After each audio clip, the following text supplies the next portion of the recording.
Dios prueba nuestra fe como se prueba al oro. Ahora,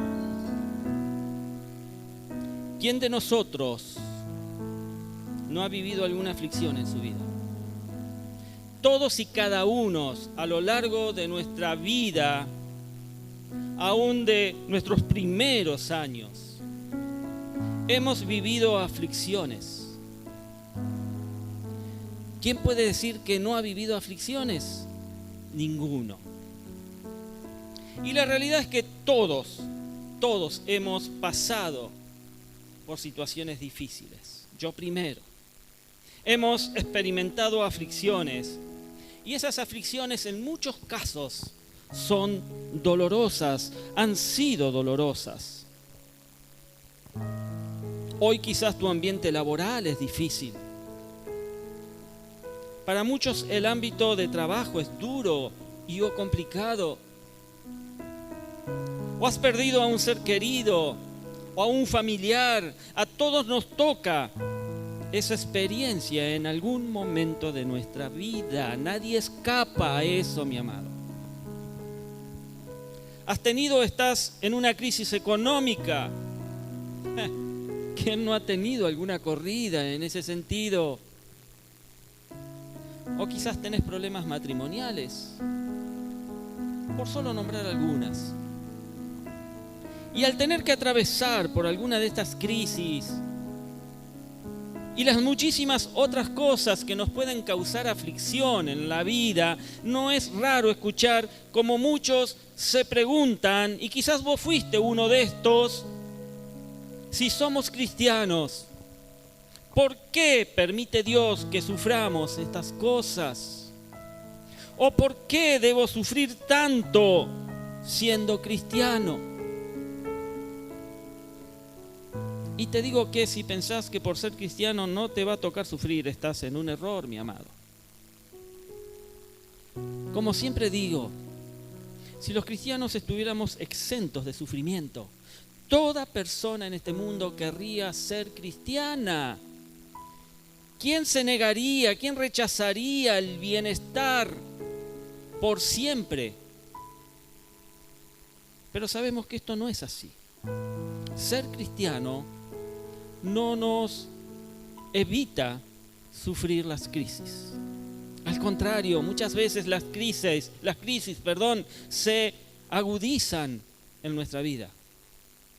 Después de todo, yo sé que a nadie le gusta sufrir. ¿A alguien le gusta sufrir acá? No. Pero la realidad es que la Biblia es muy clara. Es clara en cuanto que los cristianos vamos a atravesar una y otra vez a lo largo de nuestra vida por dificultades, mientras que vivamos sobre este mundo. Jesús advierte varias veces sobre esto. Allí en Mateo 10:22 dice: por causa de mi nombre todo el mundo los odiará, pero el que se mantenga firme hasta el fin será salvo. O Juan 16:33 que dice: yo les he dicho estas cosas para que en mí hallen paz. En este mundo afrontarán aflicciones, pero anímense, yo he vencido al mundo, dice Jesús. Pero la pregunta persiste y nos sigue dando vuelta en la cabeza. ¿Por qué permite Dios que suframos tanto? Que suframos estas cosas. Así que este será el tema de esta tarde-noche. Y te invito a descubrir la respuesta a esta pregunta, ¿sí? ¿Me acompañás? Leamos entonces la palabra de Dios allí en la primera carta de Pedro, en el capítulo 1, versos 6 al 9. Pedro escribe: esto es para ustedes motivo de gran alegría, a pesar de que hasta ahora han tenido que sufrir diversas pruebas por un tiempo. El oro, aunque perecedero, se acrisola al fuego. Así también la fe de ustedes, que vale mucho más que el oro, al ser acrisolada por las pruebas, demostrará que es digna de aprobación, gloria y honor cuando Jesucristo se revele. Ustedes lo aman a pesar de no haberlo visto, y aunque no lo ven ahora, creen en Él. Amén. Y se alegran, amén, con gozo indescriptible y glorioso, pues están obteniendo la meta de su fe, que es su salvación. Aleluya.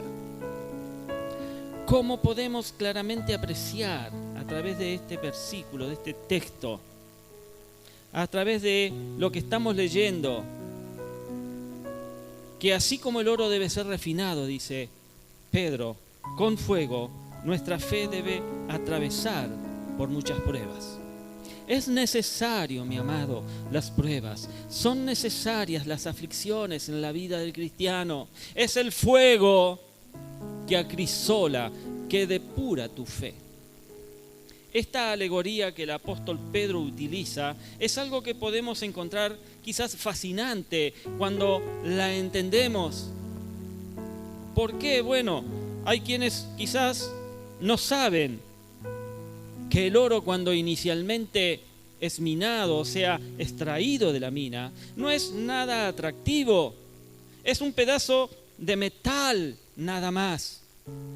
El oro, cuando es minado, no luce como lo que nosotros estamos acostumbrados como resultado final en las alhajas, en las joyas.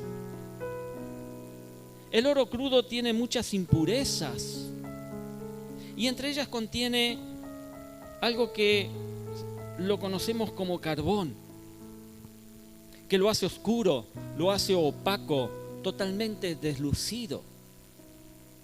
La única manera de purificarlo es a través del fuego a altas temperaturas, de acrisolarlo, ponerlo en el crisol, en el recipiente y allí fundirlo para que se extraiga de él, elimine todas las impurezas que tiene de origen.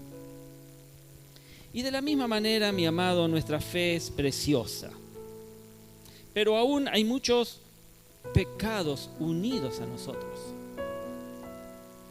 Esos pecados nos hacen opacos, esos pecados nos hacen oscuros, esos pecados nos deslucen ante los ojos de Dios.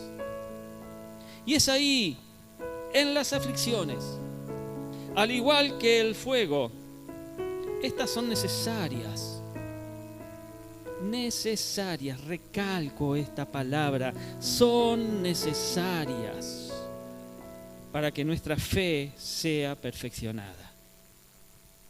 Y entonces así poder perder esa opacidad,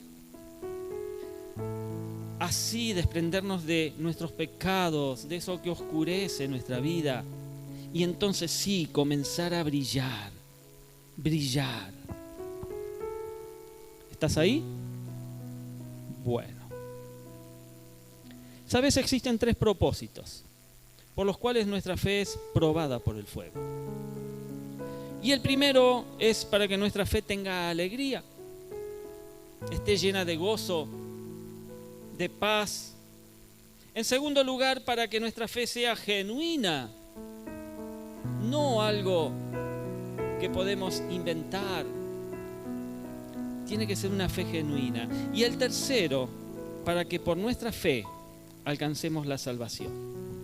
Ahora vamos a analizar estos 3 propósitos un poco más profundamente para que entiendas bien lo que te quiero decir. El primer propósito es para que nuestra fe tenga alegría. Y aquí vemos que la palabra de Dios dice en el verso 6 de lo que hemos leído: esto es para ustedes motivo de gran alegría, a pesar de que hasta ahora han tenido que sufrir diversas pruebas por un tiempo. Porque, ¿sabes? Las pruebas no son eternas. Las pruebas son por un tiempo. Puede ser un tiempo corto o un tiempo más extenso, pero en algún momento vos pasás la prueba, porque el oro no está continuamente en el crisol fundiéndose para poder ser puro. Se lo pone por un tiempo. Y las pruebas también son por un tiempo. La realidad es que las tribulaciones nos hacen perder el gozo y la alegría. Somos seres humanos y ante cualquier decepción, cualquier tropiezo, esa tribulación nos hace perder el gozo y la alegría. Y como dije anteriormente, a nadie le gusta sufrir, mi amado. A mí no me gusta y yo estoy seguro que a vos tampoco. Al fin, como seres humanos, todos tenemos la tendencia de entristecernos cuando nos toca atravesar por situaciones difíciles. Y a pesar de que estemos dispuestos a perdurar, estemos dispuestos a perseverar espiritualmente, la carne es débil. Nuestra carne es débil. Y por eso Jesús nos dice que velemos, oremos, para que no entremos en tentación. El Espíritu de la verdad siempre va a estar dispuesto, mi hermano. Pero la carne es débil. Tu carne, mi carne es débil. Y el diablo y sus huestes se aprovechan de esa debilidad. Pero velemos y oremos para que no entremos en tentación. Y es por eso que durante las pruebas, la tristeza fácilmente brota de nosotros, fácilmente invade nuestro corazón y nos volvemos opacos, nos volvemos oscuros, deslucidos. Lo que sucede entonces es que como cristianos perdemos toda fuerza en nuestro cristianismo. Nos debilitamos. ¿Y qué sucede entonces? Pues lo que sucede es que nos desanimamos y comenzamos a hacer las cosas por obligación y no hacerlas por convicción. Te convertís en un activista, en donde al primer tropezón decís, esto no es para mí, y dejas todo. Lo que sucede es que nuestra fe comienza a flaquear y se nos olvida lo que la palabra de Dios nos dice. Ahí en Hebreos 11:1, que lo debemos de saber de recontra memoria, en donde dice, es pues la fe, la certeza de lo que se espera, la convicción de lo que aún no se ve. Y cuando nuestra fe flaquea, es entonces cuando damos la impresión a los demás que ser cristiano significa estar siempre tristes. ¿Saben que hay gente que piensa eso? Que ser cristiano es sinónimo de tristeza. Pero nosotros sabemos que eso no es así, ¿verdad? Como fieles cristianos, nosotros debemos y tenemos que enfrentar las adversidades con gozo. Con gozo. Mirá al que tenés al lado, que ponga cara de gozo, a ver cómo lo hace. Cara de gozo, quiero ver cara de gozo en mi congregación.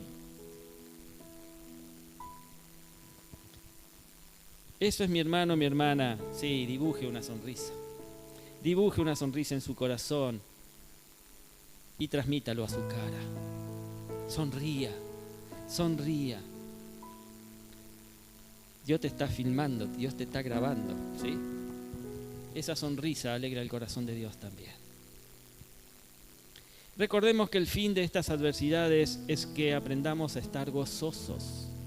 A pesar de las dificultades, debemos aprender, recordar que debemos estar gozosos, porque después de la aflicción, después que pasa la tormenta, Dios hace salir el sol sobre cada uno de nosotros. Amén. La palabra de Dios nos dice en el verso 6 nuevamente, esto es para ustedes motivo de gran alegría, de gran gozo, a pesar de que hasta ahora han tenido que sufrir diversas pruebas por un tiempo. Por un tiempo. ¿Qué nos está diciendo el apóstol Pedro aquí? Pues nos está diciendo que estos cristianos a los cuales él escribía estaban alegres, gozosos, a pesar de que se encontraban pasando diversas pruebas. Y vaya que había pruebas duras en aquel tiempo. Era riesgoso ser cristiano. Podías ir preso por toda tu vida o ser muerto en ese momento. Pero aún así estaban alegres, gozosos. Y ese es el propósito de Dios para nosotros. Que cuando estemos en la prueba, nos gocemos en nuestro corazón y lo transmitamos a nuestra cara. Nos gocemos porque tenemos la convicción de que Dios está cuidando de nosotros. Amén. Romanos 8:28 en la versión Reina Valera dice: y sabemos que a los que aman a Dios, todas las cosas les ayudan a bien. Esto es, a los que conforme a su propósito son llamados. Cuando no tenemos ese gozo, entonces la prueba no cumple su propósito en nosotros. Porque vemos la prueba como una forma injusta muchas veces de ser tratados por Dios. ¿Por qué, Señor, me pasa esto a mí? Y le reprochamos y nos enojamos con Dios. Creemos que Dios nos está castigando y no probándonos. Sin embargo, si partimos del hecho que todo ayuda para nuestro bien, como dice la Biblia, entonces las pruebas son la razón para gozarnos y alegrarnos, mi hermano. Amén. No sé qué prueba estás viviendo, pero sea cual sea, alégrate. Sea cual sea, gozate, porque es para tu bien. Dios está prestando atención a tu vida. La prueba demuestra que Dios presta atención a tu vida y de que está viendo que hay algo que hay que cambiar, algo que hay que transformar, algo que hay que darle fuerza y vigor en tu vida. Él desea eliminar algo de ella que interrumpe tu relación con Él. Segundo propósito, para que nuestra fe sea genuina. Ahora, leemos que la palabra de Dios nos dice, verso 7, el oro, aunque perecedero, se acrisola al fuego. Así también la fe de ustedes, que vale mucho más que el oro, al ser acrisolada por las pruebas, demostrará que es digna de aprobación, gloria y honor cuando Jesucristo se revele. Ustedes lo aman a pesar de no haberlo visto, y aunque no lo ven ahora, creen en Él y se alegran con un gozo indescriptible y glorioso. ¿Quién ha visto a Dios aquí? ¿Quién ha visto a Jesús aquí? ¿Vos ves al Espíritu Santo? Pero yo sé que igual crees. Yo estoy seguro que crees en Dios, en su Hijo y en el Espíritu Santo. Pero también estoy seguro que muchas veces no te alegras. Y estoy seguro también que muchas veces tu gozo está lejos de ser indescriptible y glorioso. Es necesario que mostremos que somos verdaderos cristianos. Es necesario que mostremos que somos verdaderos cristianos, iglesia. En los versículos que estamos leyendo, vemos que se nos dice 2 veces que nuestra fe debe ser probada para mostrar que es genuina, que es digna de aprobación. Primero dice que nuestra fe debe ser probada en el día final. Y después que estos cristianos, a quien Pedro les escribe, ellos creían en Cristo, a pesar de que no lo habían visto, como vos y yo, que no lo hemos visto. Es decir, su fe era una fe genuina, verdadera. Hermanos, Dios es un Dios que prueba a su pueblo. Desde el Antiguo Testamento vemos que Dios ha probado a su pueblo continuamente. Y hoy también vemos que Dios nos está probando a nosotros, a vos y a mí, para ver si somos verdaderos hijos de Dios, verdaderos cristianos. No alcanza que digamos que somos cristianos. Hay mucha gente por allí que dice, sí, soy cristiano. Y cuando le preguntas por qué, se le acabó el libreto. A lo mucho te dicen, y porque mi familia iba a la iglesia. Pero como yo siempre digo, si naciste en un garaje, eso no te convierte en auto. Si naciste en una familia cristiana, eso no te convierte en cristiano, mi amado. Dios nos va a poner en diferentes situaciones para que lo demostremos a través de las pruebas. Y necesitamos mostrar que somos cristianos en el presente y que somos cristianos en el futuro. Nuestra fe es probada por el fuego. para que al final, cuando Jesucristo regrese por su iglesia, y lo va a hacer, y llegue el juicio y va a llegar, demostremos que nuestra fe es digna de aprobación, gloria y honor. Amén. Aleluya. En el día final, nuestra fe debe demostrar que vivimos en el presente como genuinos cristianos. Para entrar al reino de los cielos, nuestra fe, tu fe, debe manifestarse como verdadera y genuina a los ojos de Dios. Y aquí vemos que la palabra de Dios nos dice: ustedes lo aman a pesar de no haberlo visto, verso 8. Y aunque no lo ven ahora, creen en Él y se alegran con un gozo indescriptible y glorioso. ¿Qué estamos viendo aquí, mi amado? ¿Qué estamos viendo? Lo que estamos viendo aquí es que estos cristianos amaban a Cristo. Estos cristianos se gozaban en Él con un gozo inefable, con un gozo glorioso. Y todo a pesar de que no lo habían visto. Aún así, todo esto era una demostración de que su fe era genuina. Recordemos que una verdadera fe no es la que se guía por el ver. Es por eso que nunca nos podemos olvidar de las palabras del apóstol Pablo, cuando allí en su segunda carta a los Corintios dice: porque por fe andamos y no por vista. Por fe andamos, no por vista.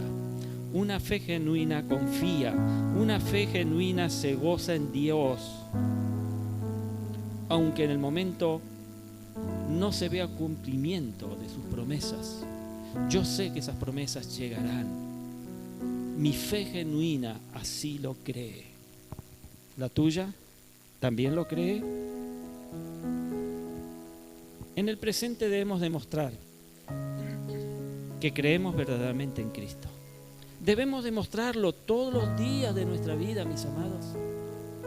En ocasiones Dios nos hará pasar por situaciones donde parecerá que Él se ha alejado de nosotros, que nos ha dejado solos y que no va a cumplir sus promesas. Pero sabes, no permitas que esta duda entre en tu mente. Recordemos que el campo principal de batalla en la guerra espiritual es exactamente esto, nuestra mente.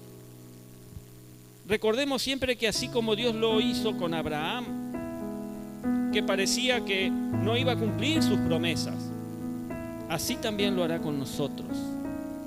Y es por eso que durante las aflicciones debemos confiar en Dios, no por lo que vemos, sino por lo que creemos. Es así que demostraremos entonces que somos genuinos cristianos. Tercer y último propósito, para que por nuestra fe alcancemos la salvación. Continuando entonces con el mensaje de hoy, leemos en el verso 9: pues están obteniendo la meta de su fe. ¿Cuál es la meta de su fe? La meta de su fe, dice Pedro, es su salvación. Como todos sabemos, el pecado nos separa de la presencia de Dios. ¿Lo sabemos? ¿Sí? Si no lo sabemos, la carta a los Romanos, Pablo declara que por cuanto todos pecamos, estamos destituidos de la gloria de Dios. Lo que quiere decir que el pecado es un obstáculo para nuestra salvación. Pero el texto de hoy nos dice que las pruebas ayudan a que alcancemos la meta de nuestra fe, que es la salvación. Y debemos entender que en esta carrera encontraremos muchos obstáculos. ¿O a vos el camino te es fácil? Levante la mano a quien el camino le es llano. Pues a ninguno, claro que sí. Debemos entender entonces que la carrera en la cual nos encontramos tiene muchos obstáculos. Pero las aflicciones o las pruebas no son los principales obstáculos. El principal obstáculo es el pecado. El pecado es lo que impide que las personas alcancen la salvación y no las aflicciones o las pruebas. Muchos han atravesado muchas aflicciones y hoy están en el cielo disfrutando ya la eternidad, se nos han adelantado. Un gran ejemplo de eso es Job, por ejemplo. Todos conocen la historia de Job, ¿verdad? ¿Cuántas aflicciones Dios permitió que le sucedieran? Muchos viven sus vidas felices y no sufren. Es cierto también. Pero estos, si no tienen cuidado, al final lo único que recibirán es condenación. Así que el pecado en nuestras vidas es lo que nos impide alcanzar la meta de nuestra salvación. Amados, la realidad es que las pruebas nos acercan más a nuestra meta. Cada prueba son pasos seguros hacia esa meta. Mediante las pruebas Dios quita esos obstáculos para que avancemos en nuestra salvación. Mediante las pruebas Él nos limpia, nos purifica, nos transforma y nos renueva. Las pruebas hacen que cada vez experimentemos más su gracia, su presencia en nuestra vida. Y por supuesto que en esta vida nunca seremos limpiados de todos nuestros pecados completamente. Vamos a llegar a la presencia del Señor seguramente con impurezas, con un oro acrisolado, pero que aún va a tener impurezas. Pero Dios obra misericordiosamente en nosotros a través de Cristo, amén. De modo que podremos alcanzar la salvación en el día final, a pesar de las impurezas que aún podamos tener en nuestra vida. Aún así, eso no quiere decir que hoy no podamos experimentar cada vez más los beneficios de la salvación de Cristo. Todos los días debes experimentar esos beneficios, de saber que sos salvo por la muerte en la cruz de nuestro amado Jesús. Él compró un lugar allí, junto a Él, en la tierra celestial. Amén. Para concluir, vaya pasando los chicos de adoración. Tenés que saber que tu fe es más preciosa que el oro. Tu fe es más preciosa que el oro. Por eso Dios tiene que refinarla con fuego. Dios tiene que refinarla con fuego para que seas más y más bello, más y más bella cada día a los ojos de Dios. Déjate acrisolar. Decirle al que está al lado, déjate acrisolar. Déjate acrisolar, decíselo. Por eso nuestro deber frente a las pruebas es confiar en Dios. Nada más que eso, así de simple. Nuestra fe debe ser firme, debe ser perseverante para que la prueba tenga su fruto en nosotros, produzca aquello que Dios quiere producir en nosotros. Mi hermano, confía en Dios, que todas las pruebas te acercan cada día más a nuestro Señor. Él está trabajando. Él está trabajando. Dios está puliendo tu vida. Y lo está haciendo para que brilles y puedas reflejar nítidamente la luz de Cristo al mundo. Primero, para que nuestra fe tenga alegría. Segundo, para que nuestra fe sea genuina. Y tercero, para que por nuestra fe, cada instante, cada paso, cada minuto de nuestra vida, alcancemos la salvación.